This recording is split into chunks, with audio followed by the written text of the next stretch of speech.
기도하겠습니다. 하나님 우리에게 예배의 날을 주시고 우리가 마음껏 하나님을 찬양하고 감사하며 섬기는 귀한 시간 주심을 감사드립니다. 이 시간에도 또 하나님께서 우리에게 말씀으로 공급하셔서 우리가 새 힘을 얻고 능력을 받고 새 생명을 얻고 그래서 더욱 기쁨으로 주님을 섬길 수 있도록 이 시간을 축복하여 주옵소서. 제가 심히 부족하고 연약하오나 모든 저의 연약함을 주님의 보혈로 덮으시고 오직 주의 성령께서 말씀하여 주시옵소서. 예수님 이름으로 기도합니다. 아멘. 오늘 설교는 우리 집에 사시는 분들은 다른 교회 가가지고 예배드렸으면 좋겠어요. 지난 시간에 우리는 나오미가 빈손 경험을 통해서 이 땅에 전능자가 계시고 그 전능자가 생사화복 모든 것을 주관하면서 내 인생을 이끌어가는 그런 유일한 분이시다라는 사실을 깨닫게 된 것에 대해서 나누었습니다. 나오미는 약속의 그 땅을 떠나고 그러면서 그가 겪었던 모든 일들을 전능자의 징벌이라고 고백했습니다. 그리고 이제 룻이라고 하는 이 모압 며느리를 함께 데리고 왔는데요, 오늘 본문부터는 이제 그 전능자가 징벌자가 되는 것이 아니라 그 모든 것을 인정하고 하나님께 자신의 삶을 다시 의탁하고 하나님께 돌아온 그들에게 이제는 보호자 되심을 보여줍니다.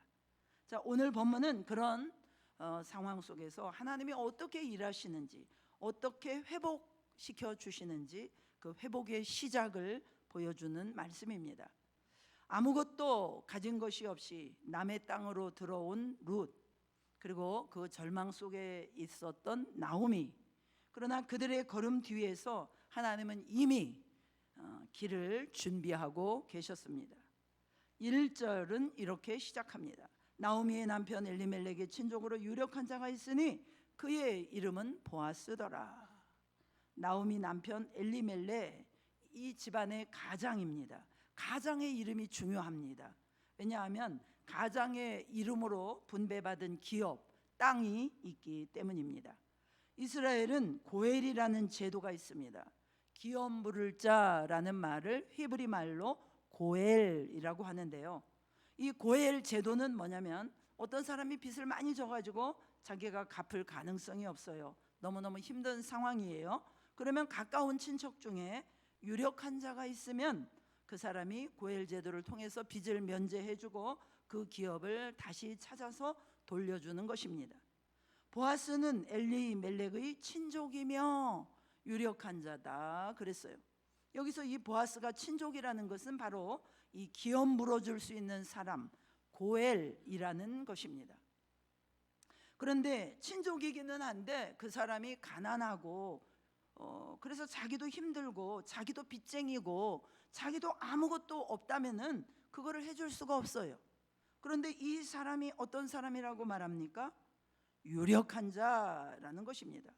이 유력한 자라는 뜻은 힘 있는 자, 용맹 있는 자, 능력 있는 자, 그리고 신실한 자, 덕이 있는 자라는 윤리적인 의미도 포함합니다. 즉 보아스는 재정적인 능력뿐 아니라 경건한 인품을 가진 사람입니다. 보아스라는 이름의 뜻도 힘 있는 자 이런 뜻입니다.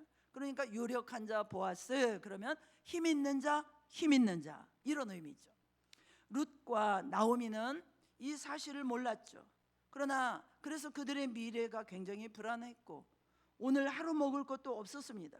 그러나 그들이 알지 못하는 사이에 하나님은 이미 보아스라고 하는 사람, 기업 물을 자 고엘을 준비해 두셨습니다. 2절입니다. 우리 함께 읽어보겠어요. 시작. 모압 여인 룻이 나오미에게 이르되 원하건대 내가 밭으로 가서 내가 누구에게 은혜를 입으면 그를 따라서 이삭을 주겠나이다 하니 나오미가 그에게 이르되 내 따라 갈지어다 하매. 룻이 말합니다. 어머니, 이제 제가 밖으로 나가서 이삭을 주겠나이다.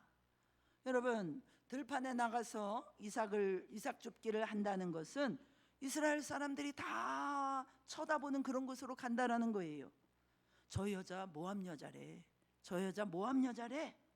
자기에 대한 그런 따가운 시선도 느끼고 있었을 것입니다. 여러분, 이 시대는 은둔형 외톨이로 삶을 사는 사람이 참 많습니다. 집 밖에 나오지 않고 모든 것을 다 집에서 해결하고 사람을 안 만나는 것입니다. 사람을 만난다라고 하는 것 자체가 굉장히 두려움입니다. 코로나를 거치면서 특히 우리 자녀들은 전화 목소리 듣는 것조차 두려워합니다. 롯데리아 가서 우리 집사님한테 제가 들은 이야기인데, 우리 그 중고등부 자녀들이 햄버거 주문할 때도 사람과 대면하는 게 두려워서 키오스크 아니면 주문을 못 한대요. 점점 이제 인공지능 시대로 가면은 더 비대면 시대가 될 것입니다. 또 우리는 불안하고 어려운 일들을 계속 겪게 되면은 굉장히 예민해지고 섬세해집니다. 작은 말 한마디라도 이게 다 곱씹게 되고, 누구한테 상처받을까 봐 사람 만나는 거 힘들어합니다. 그러니까 사람 있는 곳에 가기를 싫어하고 그냥 혼자 집에 있고 싶어 합니다. 그런데 여러분, 어느 정도는 혼자 있는 시간이 필요합니다마는 계속 그렇게 혼자 있고 고립되어 있으면 말라 죽습니다. 하나님은 남자와 여자로 창조하시고 혼자 있는 것을 좋게 여기지 않으셨다고 말했어요. 그것이 단순히 부부관계뿐만 아니라 인간의 본성을 얘기하는 것입니다. 하나님은 함께 있기를 원하십니다.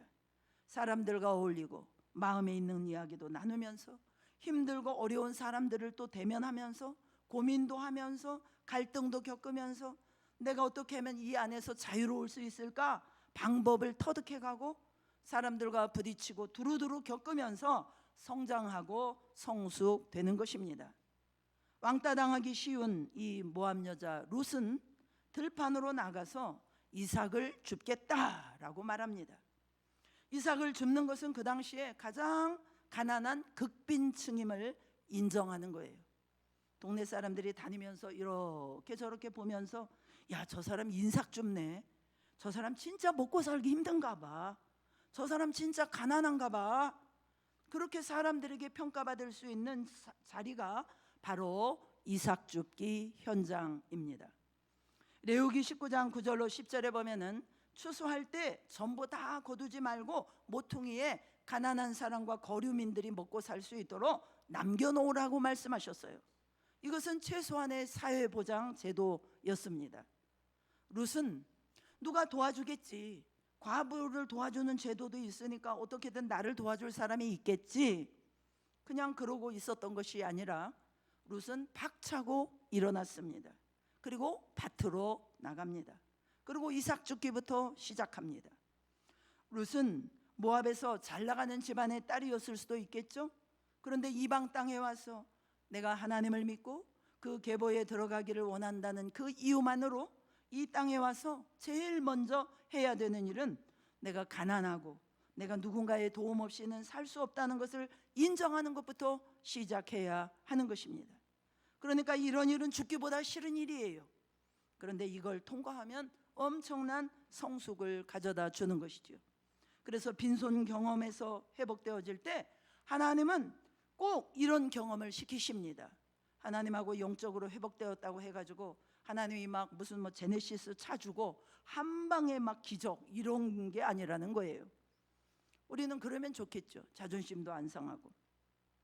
그런데 하나님은 그렇게 안 하시고 영적인 유익과 영적인 충만함을 누리게 한 다음에 내가 빈손이라는 것을 사람 앞에서도 인정하고 거기서부터 시작하게 하신다는 것입니다. 왜냐하면 나는 아무것도 없이 정말 하나도 없이 시작했기 때문에 그 이후의 모든 성취와 모든 것들은 다 하나님의 은혜입니다. 이것은 하나님으로부터 왔습니다. 오직 주의 것입니다. 이런 고백을 할 수 있기 때문입니다. 여러분, 내가 빈손이라는 것을 인정하는 데서부터 회복은 일어납니다. 내가 아무것도 아니구나. 거기서부터 시작하지 않으면 회복은 일어나지 않습니다. 그래서 이삭을 줍는 것부터 해야 합니다. 그래도 내가 사업하던 사람인데, 그래도 내가 고급 공무원 출신인데, 내가 어느 학교 나왔는데 이런 걸 하고 있어. 그래도 우리 집이 잘 살았었는데 내가 무슨 이삭을 줍는 일을 해. 여러분, 이것은요 아직 절실하지 않은 것입니다. 아직 빈손이 아닌 것입니다. 뭔가 의지할 게 있는 것이죠. 이삭 죽기부터 시작하셔야 됩니다. 들에 나가서 사람들하고 부딪히고 나의 연약함을 있는 그대로 드러내야 합니다. 그러면 절실한 게 맞습니다.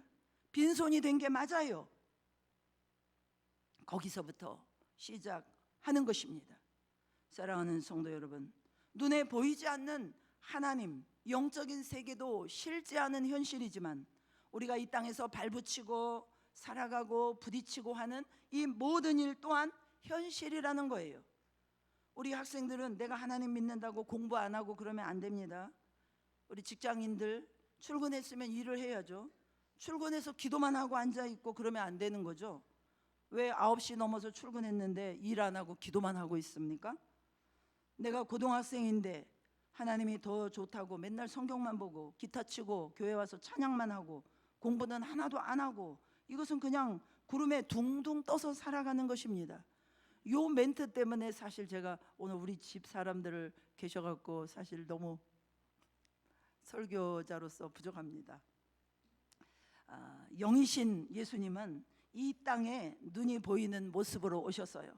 제자들과 함께 어깨 동무하셨고요, 제자들과 함께 음식을 잡수셨고요, 사람들이 배고플 때 오병이어 기적을 베풀어서 배불리 먹게끔 하셨습니다. 다 눈에 보이는 것들입니다. 그래서 우리에게 삶의 균형이 필요해요. 하나님 믿는다고 성령 체험했다고 갑자기 붕 떠서 하늘 위로 올라가는 것이 아니죠. 재정적인 거 잘 체크하셔야 되고요, 그것을 늘려가려면 경제 공부도요 열심히 하셔야 됩니다. 또 그것을 규모 있게 잘 사용해야 됩니다. 자녀들을 어느 정도까지 교육시킬 것인지, 나는 거기에 돈을 어느 정도 쓸 것인지 규모 있게 판단하셔야 됩니다. 내가 하나님 만났다고 돈을 막 쓰고 규모 있게 못 쓰는데도 돈이 모이는 것이 아니에요. 내가 어떤 신령한 은사를 체험했다고 사람을 대하는 것이 확 변하는 게 아닙니다. 자녀를 대할 때, 부모님을 대할 때, 남편과 아내를 대하는 방법 하나하나를 배워야 합니다. 이렇게 하면 자녀들한테는 안 좋구나, 이렇게 해야 되는구나, 배우자한테는 이렇게 해야 되는구나, 말 한마디 하는 것도 상대방이 마음 상하지 않게 조심 또 조심해야 합니다. 직장에 가서는 이렇게 해야 되는구나, 하나하나 알아가고 깨우쳐 가야 합니다. 가족들이 쫄쫄이 굶고 있는데 하나님이 알아서 다 해주시는데 뭐 기도만 하고 예배만 드리고 있고 그러면 안 됩니다. 하나님은 이 세상 원리를 우리가 깨닫기를 원하십니다. 하나님은 두 축을 주셨는데 한 축을 무시해버리는 거예요. 영적인 것만 이렇게 하면은 눈에 보이는 현실은 없어집니다. 때로는 비굴해져야 될 수도 있는 거예요. 애들을 먹이려면 어떡합니까? 돈 벌어야 될 거 아닙니까? 그래야 애들도 먹이고 아무리 적은 돈이라도 열심히 벌고 모여야 되고, 그래서 어떻게든 아끼고 모아서 뭐라도 해야 될 거 아니겠습니까? 나는 하나님이 해주시니까 빚져도 돼, 한 방 해주실 거야. 목사님, 사모님들 중에 이런 분들이 굉장히 많으시더라고요. 어떤 분은 한 달 월급 주면 그 생활비를 받으면은 열흘 만에 다 동이 나버린대. 그래서 뭐 막 너무 주고 싶은 사람이 많은 거야. 자기 자신을 위해 쓰는 건 아니야. 뭐 소위 이렇게 섬김 헌금이겠죠.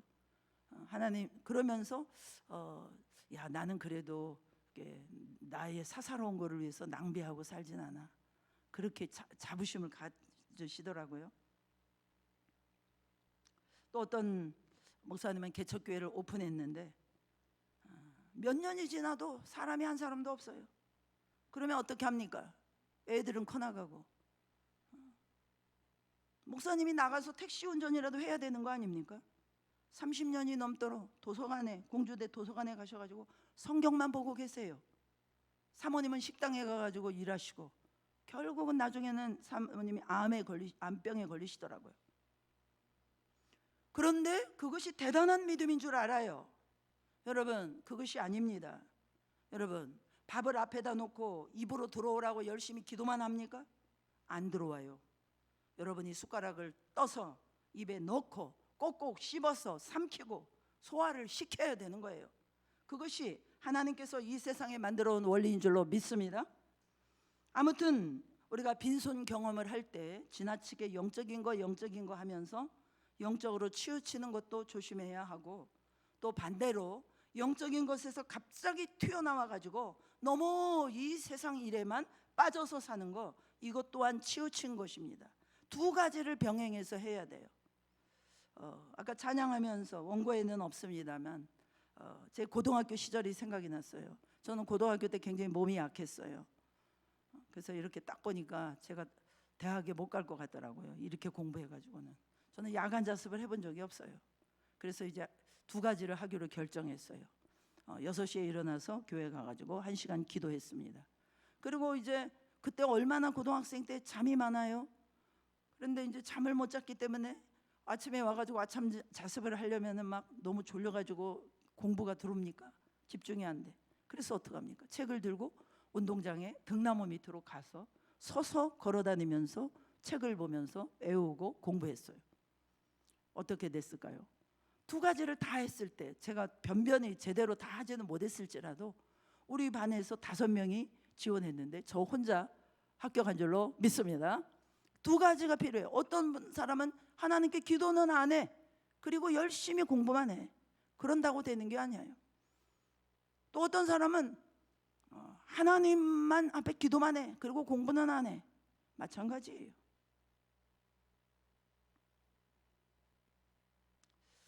그래서 그렇습니다, 여러분. 돈이 없고 가난해도 하나님께 영광 돌리고 감사할 수 있지만, 돈이 없으면 힘듭니다. 비참해져요. 어려워져요. 내가 스펙도 없고 공부도 못하고 아무것도 준비하지 못했어요. 그러면 그것에 대해서 내가 더 어떤 것을 누리거나 이런 것들을 포기해야 됩니다. 그게 현실입니다. 그러니까 하나님을 만나서 감사하고 기쁘고 그 안에서 사는 것도 현실이지만, 이 땅에서 발붙이고 사는 것도 똑같은 현실입니다. 그래서 이것에 대한 균형을 가져야 합니다. 2절, 룻은 어머니에게 말합니다. 내가 누군가에게 은혜를 입으면 그를 따라가서 이삭을 주겠나이다. 여기서 룻의 그 하나님 은혜에 대한 믿음, 하나님을 의지하는 믿음과 겸손한 태도를 볼 수 있습니다. 이런 믿음과 태도를 가지고 나갔을 때 이삭 죽기를 할 수 있는 상황이 열리게 된 것입니다.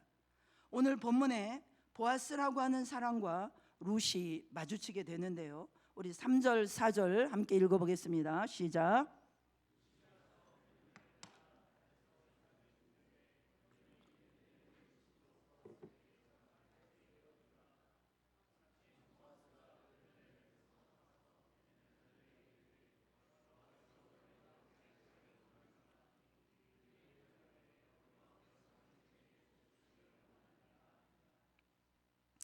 룻이 우연히 엘리멜렉의 족속 보아스가 속한 밭에 갔다는 것입니다. 보아스는 이제 첫 등장부터 자기 밭을 잘 관리하는 사람으로 나오고요, 자기 종들과도 아주 우호적인 관계를 맺고 있는 사람으로 등장합니다. 그리고 이제 보아스가 이제 룻과 우연히 만나게 됐는데, 이게 우연일까요? 그리고 4절에 가서 마침, 우연히, 마침이라는 말이 나와요. 이 우연히, 마침, 이게 우연일까요? 우리의 만남은 우연이 아니야, 이 말이에요. 이 룻기 저자는 우연히, 마침이라는 말을 하고 있지만, 하나님의 섭리이고 하나님이 또 이들을 놀라운 은총 가운데서 만나게 하셨다는 것입니다. 인간은 그것을 우연이라고 여기고 마침이라고 여기지만, 하나님은 그 모든 것을 계획하셨고, 그 계획 안에서 하나님의 사람들이 만남을 갖고 그 만남을 통해서 회복의 길이 열리도록 인도하고 계신다는 것입니다. 그것이 영적인 회복이든 우리 현실의 삶의 회복이든 간에 우리의 만남은 우연이 아니야 이러시면서 하나님의 그 계획 안에서, 섭리 안에서 사람을 만나게 하신다는 것입니다. 결국 회복은 누가 시작하는 것입니까? 하나님이 시작하시는 것입니다. 어떻게 해요? 사람을 만남을 통해서. 그러니까 여러분, 이 모든 것들을 통해서 현실적으로 내가 할 수 있는 것을 시작해야 합니다. 지금 내가 이삭 줍는 일밖에 할 일이 없어요. 할 수 있는 일이. 그러면 그 일을 하다가 하나님은 얼마든지 여러분에게 주신 그런 꿈을 이루실 수 있는 분입니다. 때로는 그 길을 갔는데 그게 내 꿈과 비전이 될 수도 있고, 때로는 그 길로 가서 내가 원래 생각하지 못했던 것을 못하게 될 수는 있지만 또 다른 것들을 하나님께서 부어주실 수도 있습니다. 룻은 이삭부터 주었습니다. 그래, 나는 이삭 줍기 정도는 할 수 있어. 집에 시어머니도 계시고 나도 먹고 살아야 하고, 그래서 이삭을 줍는 거예요. 거기서부터 시작한 것입니다.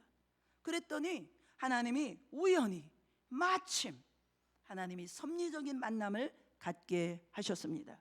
그게 바로 보아스였습니다. 보아스가 그 밭에 우연히 왔다는 거예요. 원래 지주들은 밭에 잘 오지를 않아요. 그런데 왔다는 거예요. 그러면서 인사합니다. 여호와께서 너희와 함께 하시기를 원하노라. 그러니까 그들이 대답하되 여호와께서 당신에게 복 주시기를 원합니다. 그러니까 이 지주 보아스가 자기가 쓰는 그런 일꾼들, 이 관리자들, 이 사람들과 인사를 주고받는데 하나님 중심의 인사를 주고받고 있어요. 그리고 관계가 굉장히 좋아 보입니다. 그러니까 이 보아스라는 인물에 대해서 설명을 해주는 거예요. 영화 같은 거 이렇게 보면은 그 캐릭터를 설명하기 위해서 여러 모습들을 보여주잖아요. 만약에 형사 캐릭터다 그러면은 주변 형사들, 뭐 선배는 누구고 후배는 어떻고, 뭐 상점에 가서 물건 살 때는 어떤 표정으로 어떻게 말을 하는지 막 그의 일상을 보여주면서 이 캐릭터가 앞으로 어떻게 행동할 것인지에 대한 그런 연관성을 갖게 만드는 거죠. 그것과 똑같은 것입니다. 이 보아스라는 인물이 등장하고 그러면서 그가 앞으로 할 모든 것들에 대한 인간관계를 우리에게 인지시켜 주는 거예요. 아, 그럴 만한 사람이야, 이렇게 느끼게 한다는 거죠. 그래서 이 사람이 지주인데도 자기 땅에 와서 추수하는 거 이렇게 둘러보면서 그 자기 관리자들과 인사를 나누는데 하나님에 대한 그 이야기로 인사를 나누고 또 관계가 아주 좋아 보여요. 그러면서 보아스가 이 사람들에게 긍휼을 베푸는 사람이고 또 이 사람이 하나님 중심으로 사고하고 살아가는 사람이다 라는 것을 나타내 주고 있습니다. 5절에 보면 보아스가 베는 자들을 거느린 사환에게 이르되 이는 누구의 소녀냐 하니, 보아스가 이삭 죽게 하는 사람들을 이렇게 보면서 그들 중에 한 명이 좀 이렇게 다르게 보였던 것입니다. 그래서 질문을 합니다. 누구의 소녀냐? 저 여자가 누구냐? 이 말의 의미는 무엇입니까? 첫째는 보아스가 이삭 죽기를 하고 있던 많은 사람들을 알고 있었다는 거예요. 이 보아스가 이삭 죽기 하는 사람들을 잘 몰랐다면은 이런 이야기를 할 수 없죠. 다 모르는 사람들이니까. 그런데 모든 사람을 다 빠삭하게 알고 있었기 때문에 그 중에 다른 한 명이 딱 있으니까 딱 캐치할 수 있었을 것입니다. 그러니까 보아스가 얼마나 그 당시에 고아와 과부와 이삭 죽기 하는 가난한 형편에 있는 사람들에게 마음을 쓰는지 알 수 있는 것입니다. 두 번째는 이제 그 여인이 좀 특별해 보였던 것입니다. 아무래도 모압 사람이고 외국에서 왔기 때문에 뭐 화장법도 다를 수 있고 옷 입는 것도 좀 다를 수 있고 또 독특한 외모가 있었을 수도 있고요. 뭔가 다른 분위기가 있었을 것입니다. 그래서 보아스는 그것을 보면서 저 소녀는 누구냐? 라고 사환에게 물어보고 있는 것입니다. 뭐라고 대답합니까? 6절 다 같이 한번 읽어보겠습니다. 시작.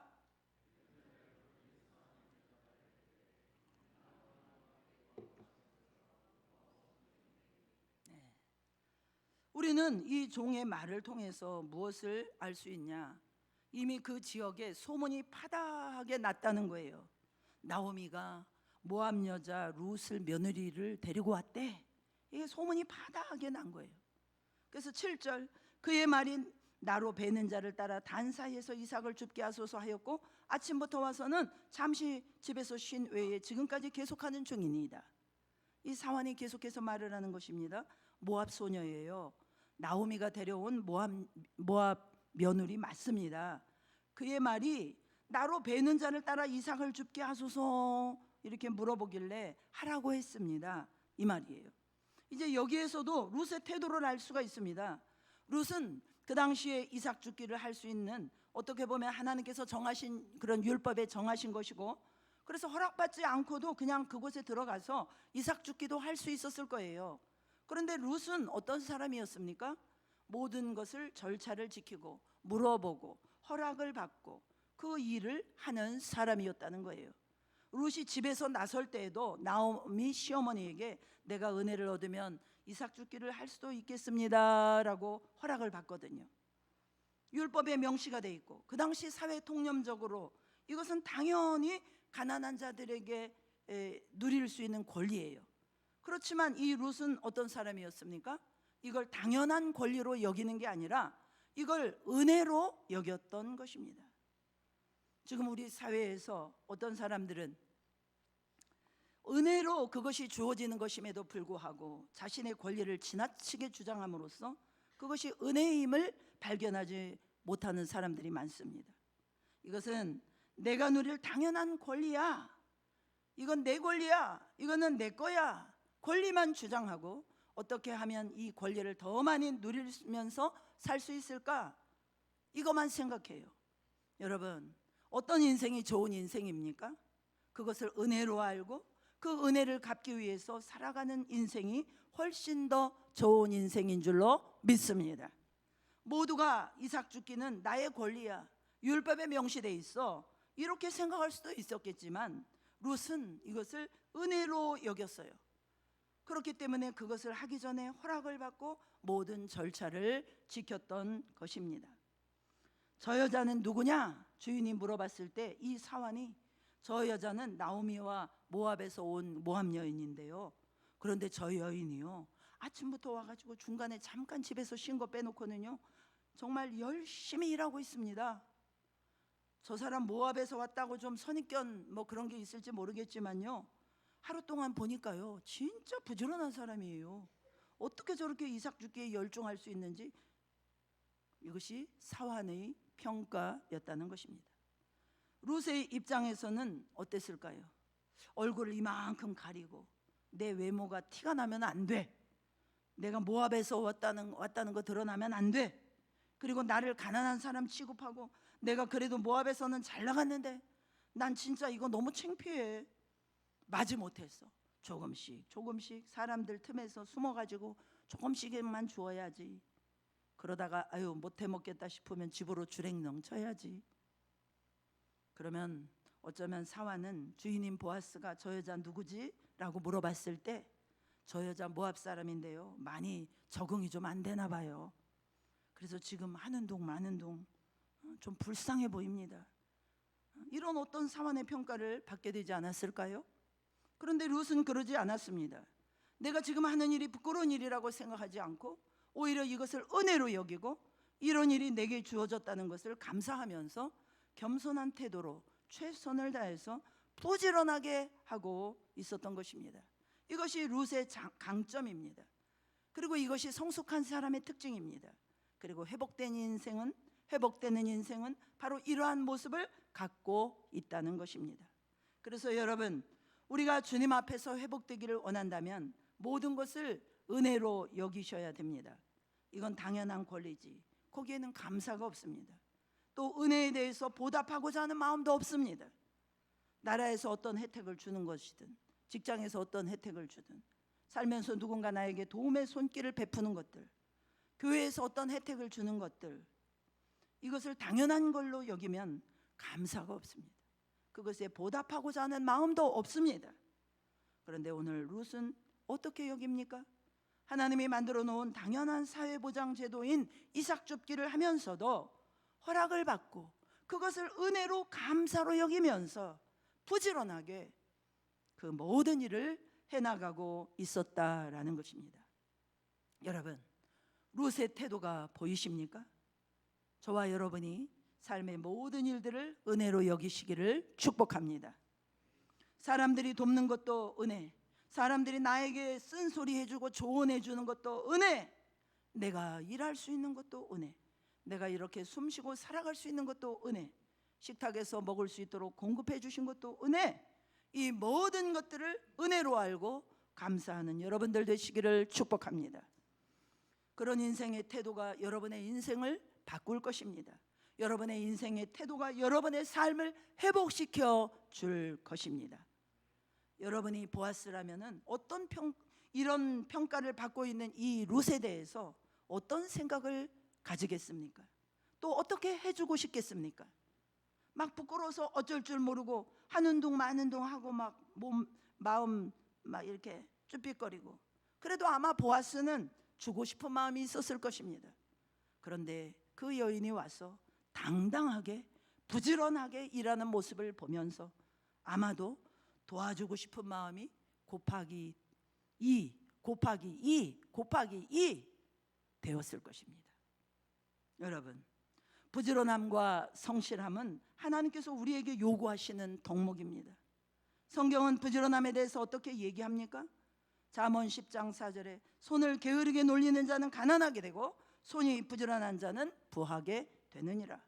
하나님을 잘 믿으면 부하게 되고 하나님을 잘 안 믿으면 가난하게 된다가 아닙니다. 손을 게으르게 놀리면 가난하게 되고 손이 부지런한 자는 부하게 된다는 것입니다. 성경은 가난함과 부함, 이것을 하나님을 잘 믿는지 못 믿는지로 설명하고 있는 게 아니에요. 물론 그런 구절도 있습니다. 하나님 여호와를 경외함의 보응은 재물과 영광과 생명이니라. 뭐 그런 말씀도 있습니다만, 게으른 자, 이 부지런한 자를 통해서 설명하고 있음을 우리가 알 수 있어요. 잠언 14장 23절에도요, 모든 수고에는 이익이 있어도 입술이 마른 궁핍을 이룰 뿐이니라. 말만 하고 움직이지 않고 수고하지 않으면 어떤 이익도 거둘 수 없다라는 것이죠. 잠언 27장 23절, 내 양떼의 형편을 부지런히 살피며 내 소떼에게 마음을 두라. 내 양떼의 형편, 즉 내 재산, 내가 가지고 있는 모든 거, 이거 잘 살피고 그것을 어떻게 늘려갈 수 있을지, 어떻게 잘 관리할 수 있을지 부지런히 살피고 마음을 둘 수 있어야 풍성하게 된다는 것입니다. 그러니까 단순히 하나님 옆에 붙어서 영적인 것만 추구한다고 해가지고 내 형편이 나아지거나 상황이 더 나아지는 것은 아니라는 거예요. 하나님 옆에 붙어서 말씀과 예배 가운데 나가야 되겠지만은, 우리가 건강을 잃어버려서 건강을 회복하고 싶다면 어떻게 하면 이 건강이 더 좋아질 수 있을까? 어떤 운동을 해야 되는가? 어떤 좋은 음식을 먹어야 되는가? 피해야 될 음식은 뭔가? 어떤 약을 먹어야 되는가? 어떤 병원에 가서 어떤 의사에게 어떤 의사가 이 부분을 잘 하는가? 이런 정보도 찾고 그것을 해나갈 수 있어야 되는 것입니다. 경제적인 것이 막혔다고 하면 기도도 열심히 해야 되겠지만, 내가 이것을 어떻게 해결하고 어떤 방법으로 내가 이것을 헤쳐나갈 수 있을지 함께 노력해야 된다는 것입니다. 영성과 부지런함이 하나로 조화를 이룰 때 우리의 삶의 회복이 일어나게 된다는 것입니다. 잠언 22장 29절 한번 같이 읽어볼까요? 잠언 22장 29절 시작.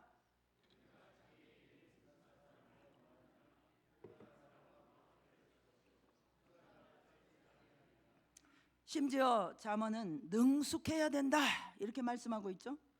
요즘 시대가 뭐 자율교육이다 뭐 이러고 너희들 하고 싶은 거 해라 이런 얘기 많이 합니다. 잠언은 그렇게 얘기 안 합니다. 부지런해야 돼, 너가 하는 일에 능숙해야 돼, 전문가가 돼야 돼, 그 말을 하고 있는 거예요. 여러분, 능숙한 사람이 되십시오. 아멘. 이삭죽기라고요 무시하지 마세요. 여러분이 하는 일이 적다고 무시하지 마십시오. 우리 교회가 작으니까 사람 몇 사람 없으니까 설교도 대충 하고 목회도 대충 하고 그래서는 안 되는 것입니다. 아무리 적은 수의 사람이 있다 할지라도, 한 명이 이 자리에서 말씀을 듣는다 할지라도 최선을 다하고 말씀을 전하는 일에 능숙해지도록 힘써야 하는 것입니다.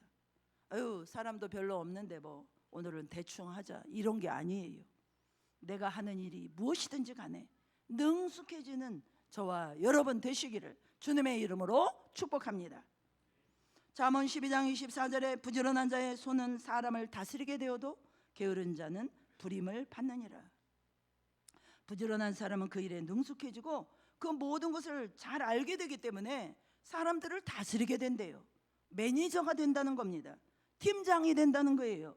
관리자가 된다는 겁니다. 왜냐? 그 일이 능숙해졌고 이 부지런함을 통해서 모든 상황, 그 모든 일머리를 알게 되었기 때문입니다. 그런데 게으른 자는 계속 불만만 많습니다. 야, 이거 이삭 죽게 해서 뭐해? 이거 너무 불공평해. 아유, 짜증나. 나를 뭘로 보고 이삭 죽게만 자꾸 시켜. 그러니까 이 사람은 관리자가 될 수 없는 거예요. 계속해서 그 정도밖에 안 되는 인생을 살게 되는 것입니다. 잠언은 그것을 적나라하게 얘기하고 있는 것입니다. 누가복음 19장 17절에 주인이 이르되 잘하였도다 착한 종이요 네가 지극히 작은 것에 충성하였으니 10고을 권세를 차지하라 하고, 예수님이 말씀하셨습니다마는 잠언 말씀과 일맥상통하는 것이죠. 정말 지극히 작은 것에 충성했기 때문에 10고을 다스릴 수 있는 기회가 주어지게 되는 것입니다. 지금 굉장히 작다고 해서 무시해서 대충하고 설렁설렁하고 부끄럽다고 피하고 그래서는 안 되는 거예요. 요즘 청년들이 직장 출근했더니 뭐 복사해와라, 뭐 가져와라, 허드렛 일만 시킨다고 그 엄청난 경쟁률을 뚫고 공무원 시험에 합격해서 몇 달 다녔는데 그만두는 청년들이 늘어나고 있다고 합니다. 여러분, 허드렛 일의 전문가가 되십시오. 깜짝 놀라게 만드십시오. 윗사람들은 그런 태도를 보는 것입니다. 뭐 복사해와라, 뭐 가져와라, 이거를 허드렛 일이라고 생각하지 마십시오. 여러분이 태도를 보여줄 수 있는 기회라고 생각하십시오. 나는 이런 작은 일도 아주 잘합니다. 나는 이 작은 일도 최선을 다합니다. 여러분, 솔직히 복사해 오는 작은 일 하나를 제대로 하는 사람이요, 다른 일을 맡겨도 제대로 합니다. 그러니까 모든 것은 기회이고 은혜로 여기십시오. 작은 것에 충성하면 10고을 다스리는 권세를 얻게 될 것입니다. 열왕기상 11장 28절에 보면 여로보암이 나와요. 여로보암은 큰 용사라. 솔로몬이 이 청년의 부지런함을 보고 세워 요셉 족속의 일을 감독하게 하였더니, 여로보암은요, 말년은 비록 안 좋게 되었지만 처음에는 굉장히 좋은 사람이었어요. 부지런한 사람이었기 때문에 솔로몬이 그 부지런함을 보고 요셉 족속의 일을 감당하도록 그 사람을 감독자로 세웠다는 것입니다. 이처럼 성경은 하나님을 잘 믿으면 복을 받을 거야, 그러면 부자가 될 거야, 그러면 질병이 나을 거야, 그럼 어떻게 될 거야, 이렇게 약속하기보다는 예수님을 믿으면 죄를 용서받고 너는 구원을 받을 수 있어, 너는 이 세상이 줄 수 없는 평안과 기쁨과 감사를 얻게 될 거야, 그러나 한편으로는 너의 일에 능숙해져라, 부지런하게 일해라, 남들보다 더 능숙해져서 전문가가 되라. 그러면 너가 이 땅에서 부유해질 것이며, 그러면 내가 이 땅에서 다스리는 자가 될 것이며, 그러면 내가 이 땅에서 좋은 영향력을 행사하는 사람이 될 것이다 라고 말하고 있다는 것입니다. 예배 많이 드리고 기도 많이 하고 교회에 오래 붙어 있다고 그런 것이 이루어지는 것이 아니라, 그것은 영적인 유익이고요, 이 세상에서의 일들은 부지런하고 성실하게 움직여서 너희가 전문가가 되고 모든 것들을 쟁취하라 라고 말하는 것입니다. 여러분들에게 이 균형이 있으시기를 축복합니다. 룻은 그게 보였던 것입니다. 이삭 죽기 하나 하는데도 쟤는 다르네, 쟤는 달라, 태도가 달라요, 태도가 달라요. 그게 룻의 모습이었습니다. 그걸 사환이 느꼈고요, 그 사환이 자기 주인 보아스에게 그대로 보고하게 된 것입니다. 말씀을 정리합니다. 여러분, 회복은 어디서 시작됩니까? 하나님께로 돌아오는 회개로부터 시작됩니다. 그러나 거기에만 머물러 있으면 안 됩니다. 밭으로 나가고 내가 할 수 있는 일부터 해야 됩니다. 이것이 하나님의 원리입니다. 이삭 죽기부터 하십시오. 내가 할 수 있는 것부터 하십시오. 대단한 꿈만 꾸고 그것 때문에 망설이지 마시고 할 수 있는 것을 하십시오. 하나님이 거기서부터 길을 열어 주실 것입니다. 회복되는 이 과정의 시작은 바로 그런 모습입니다. 여러분에게도 이런 간절한 마음이 생기기를 다시 한번 주님의 이름으로 축복합니다. 우리 찬양하며 기도하며 나가겠습니다.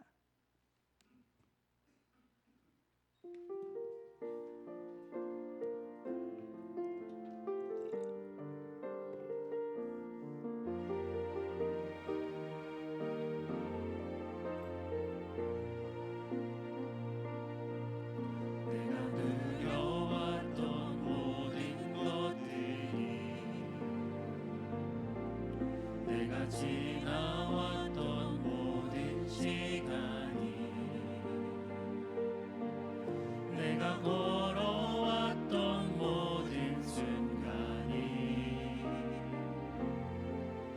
당연한 것 아니라 은혜였어. 아침 해가 뜨고 저녁에 꽃향기와 가을의 열매 변하는 계절의 모든 순간이 당연한 것 아니라 은혜였어. 모든 것이 은혜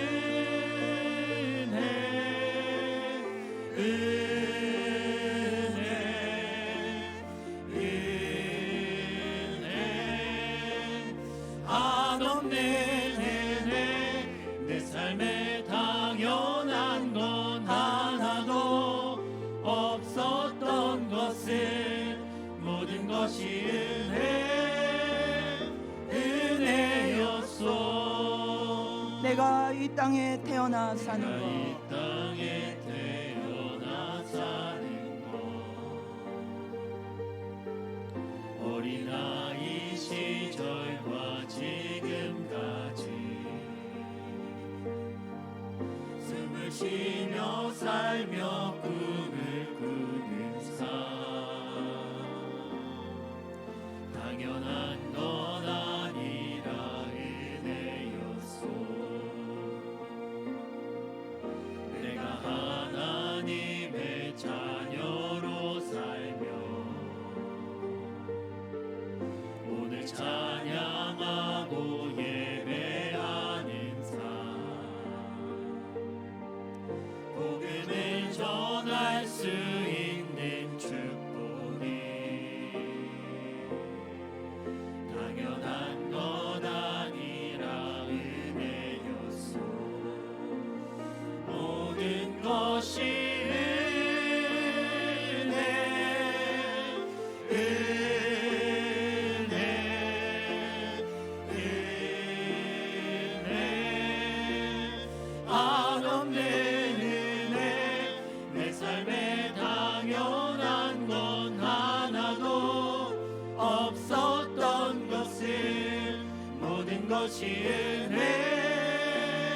은혜였어. 내가 누려왔던 모든 것들이,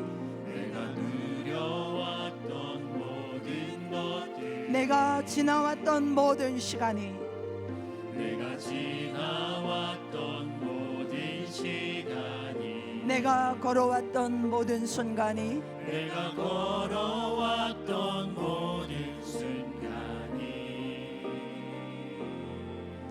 당연한 것 아니라 은혜였어. 아침 해가 뜨고 저녁에 노을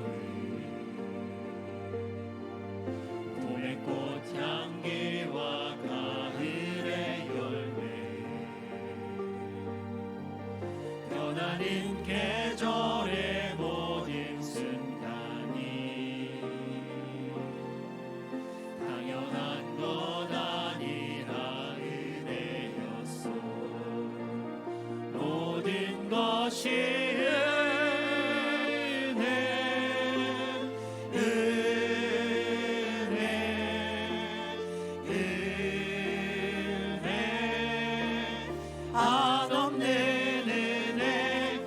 삶에 당연한 건 하나도 없었던 것을 모든 것이 은혜였어. 내가 이 땅에 태어나 사는 내가 것 이 땅에 태어나 사는 것 어린아이 시절과 지금까지 숨을 쉬며 살며 꿈을 꾸는 삶 당연한 것 아니라 은혜였어. 내가 하나님의 자녀로 살며 오늘 찬양하고 예배하는 삶 복음을 전할 수 있는 축복이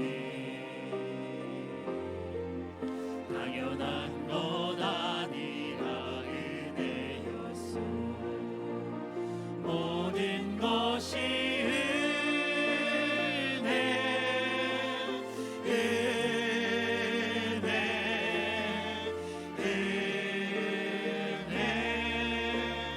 한없는 은혜 내 삶에 당연한 건 하나도 없었던 것을 모든 것이 은혜 모든 것이 은혜.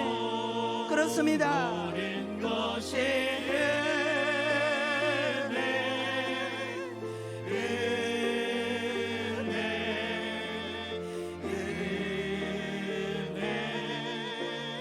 한없는 은혜 내 삶에 당연한 건 하나도 없었던 것을 모든 것이 은혜 모든 것이 은혜. 은혜였어. 그렇습니다. 주님 은혜입니다. 모든 것이 은혜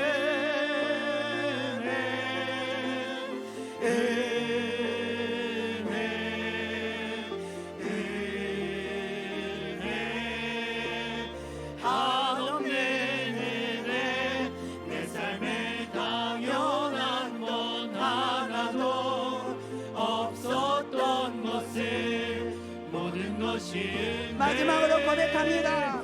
모든 것이 은혜입니다. 그렇습니다. 주님 모든 것이 은혜입니다.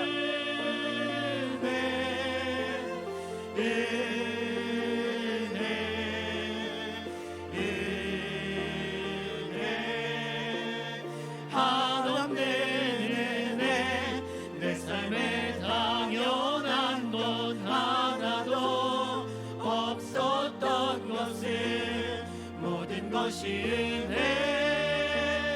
은혜였소. 우리 오늘 말씀을 기억하면서 하나님 앞에 기도하며 나가기 원합니다. 그렇습니다. 주님 회복되는 과정이 있음을 깨닫게 해주심을 감사드립니다. 지금은 비록 어려움 가운데 힘들고 낙심되고 정말 너무나도 시도하는 것조차 힘들지만 그러나 하나님 오늘 말씀을 힘입어서 이제 이삭 죽기부터 내가 할 수 있는 것부터 한 걸음 시작하며 나가겠습니다. 하나님 힘주세요. 하나님 살려주세요. 우리 다 같이 기도하겠습니다. 할렐루야. 하나님 감사드립니다. 아버지 정말로 하나님께서 우리를 구원하실 뿐만 아니라 이제 하나님 우리가 이 땅에서 당당하게 힘있게 살아갈 수 있는 건강과 아버지 하나님 우리에게 주변의 사람들과 우리에게 지혜도 주시고 우리에게 모든 것을 허락해 주셨는데 우리가 너무나 게으르고 불성실하게 우리 자신을 개발시키지 못하고 우리에게 주신 일들을 작은 일이라고 무시하면서 너무나 게으르게 살았던 것들을 회개합니다. 하나님 아버지 주님이 주신 은혜만을 아버지 우리가 당연시하면서 하나님 우리가 참으로 하나님 앞에 우리의 삶을 전적으로 드리지 못한 것을 회개합니다. 아버지 때로는 하나님의 은혜를 잊어버리고 내 힘과 내 노력으로만 살려고 했던 것도 회개합니다. 아버지 아버지 아버지 아버지 모든 것이 은혜입니다. 모든 것이 은혜임을 고백하면서 하나님 우리가 할 수 있는 것 지극히 작은 것이라 할지라도 충성하며 부지런하며 성실함으로 하나님 앞에 나아가기를 원합니다.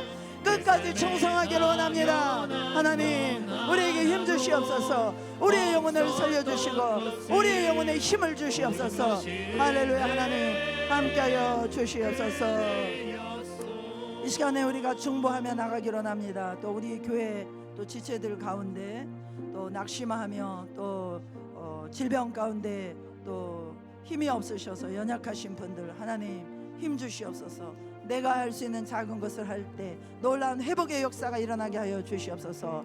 또 우리가 지난주부터 또 우리 유학생과 함께 예배드리고 있습니다. 하나님께서 우리 교회를 열방을 세우는 교회로 세워주신 줄로 믿습니다. 하나님, 이 도시에 속한 모든 사람이 한 사람도 빠짐없이 회개하고 하나님께 돌아오는 부흥의 역사를 주시옵소서. 열방이 주님께 돌아올 수 있도록 우리가 할 수 있는 작은 일을 행하게 하여 주시옵소서. 기도하겠습니다. 할렐루야. 하나님 감사합니다. 할렐루야. 하나님 감사드립니다. 특별히 하나님, 우리 지체들 가운데 아버지 생활과 여러 가지 환경이 어려워서 묶인 가운데에서 좌절하고 낙심하며 근심과 걱정 가운데 힘을 내지 못하는 심령들이 있습니까? 이 시간에 주님 어루만져 주시옵소서. 성령님 마음에 기름 부어주시고 마음에 힘을 주시옵소서.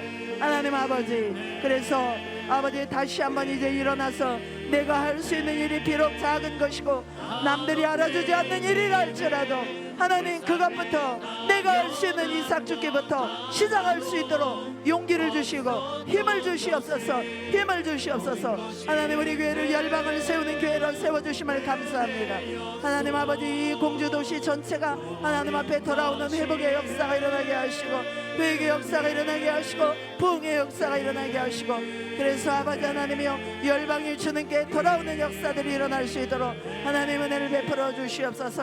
하나님 함께하여 주시옵소서. 하나님, 우리 교회가 이제 더 이상 우리 자신의 문제에만 빠져있지 않게 하여 주시옵시고 우리의 눈을 들어서 하나님이 바라보시는 것을 바라보게 하여 주시옵시고 하나님의 마음이 우리 가운데 부어져서 이제는 이 공주 땅을 바라보게 하여 주시고 황무한 이 땅을 바라보게 하여 주시고 황폐한 영혼들을 바라보게 하여 주시옵시고 열방을 바라보게 하여 주시옵소서. 하나님 도와주시옵소서. 아버지, 우리의 시선이 하나님께 고정되게 하여 주시옵소서. 아버지, 우리가 일어날 수 있게 하여 주옵소서. 우리가 이제 나 자신의 묶임에서 박차고 일어나게 하여 주시옵소서. 할렐루야. 하나님 역사하여 주시옵소서. 하나님 아버지 감사합니다. 회복되어지는 과정을 우리가 보았습니다. 나오미와 루스의 인생의 회복이 우리 인생의 회복이 되고 싶습니다. 지금 어려움과 고난 속에서 힘들고, 그래서 나가기 싫고 사람 만나기도 싫고 시도하기조차 용기도 나지 않는, 그래서 그냥 하나님 옆에만 붙어 있고 싶은 그런 분들 있습니까? 하나님, 오늘 말씀을 통하여 이제 일상으로 우리의 밭으로 나가서 이삭 죽기부터 시작하라고 하시는 그런 주님께서 촉구하시는 그 말씀에 우리 모두가 순종할 수 있도록 도와주시옵소서. 힘든 사람은 힘든 대로, 좋은 사람은 좋은 대로 우리가 경험하면서 하루하루를 더해가고, 그래서 하나님이 예비하신 놀라운 은혜를 체험할 수 있는 우리 공동체가 되게 하여 주시옵소서. 감사하며 예수님의 이름으로 기도하옵나이다. 아멘.